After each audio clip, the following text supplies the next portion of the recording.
Aesthetic life isn't aesthetic if you don't know how to organize it. যতই সুন্দর জিনিস থাকুক বা বাসা থাকুক, গুছিয়ে রাখার অভ্যাস না থাকলে সেই সৌন্দর্য কিন্তু টিকে থাকে না। যেমন এত সুন্দর কিচেনটাতে যদি আমি রান্না করে হাঁড়ি পাতিল সহ তরকারি রেখে দেই অথবা বাটি করেই রাখি, দেখতে কিন্তু ভালো লাগবে না। আর আপনারা আমাকে অনেকেই জিজ্ঞেস করেছেন রান্না করে আমি খাবারটা কোথায় রাখি। তাই ভাবলাম আজকে আপনাদের সাথে শেয়ার করি আসলে আমি রান্না করে খাবারটা কোথায় রাখি। প্রথমে কিছু কথা বলতে চাই।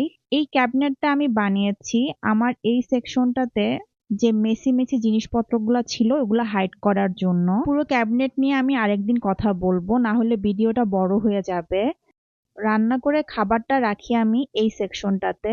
৩টা সেকশনই আমি রেখেছি রান্না করে খাবার রাখার জন্য। আসলে আমার প্রায় অনেক মেহমান আসে, তখন আমার অনেক রান্না বান্না করতে হয়। তখন আমার খাবার রাখার জন্য বড় জায়গা প্রয়োজন হয়। যখন আমাদের শুধু রান্না বান্না থাকে তখন রান্নার পরিমাণও অল্প থাকে। তখন আমি এই উপরের সেকশনটাতে রান্না বান্না করে রাখি। মাঝে মধ্যে আমি পাতিলা সহ রেখে দেই, মাঝে মধ্যে বাটি করে রাখি। আসলে এই জায়গাটা একদমই দেখা যায় না, যার কারণে আমার বেশ সুবিধা।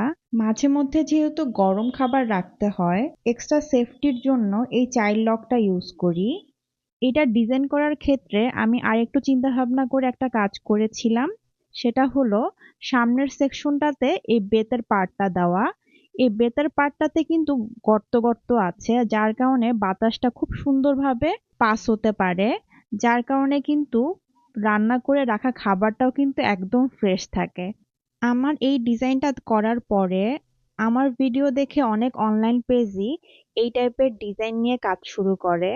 তবে আসলে আমি যখন কাজটা করাই তখন এত অপশন ছিল না, আর কাজটা করতেও বেশ ঝামেলা পোহাতে হয়েছিল।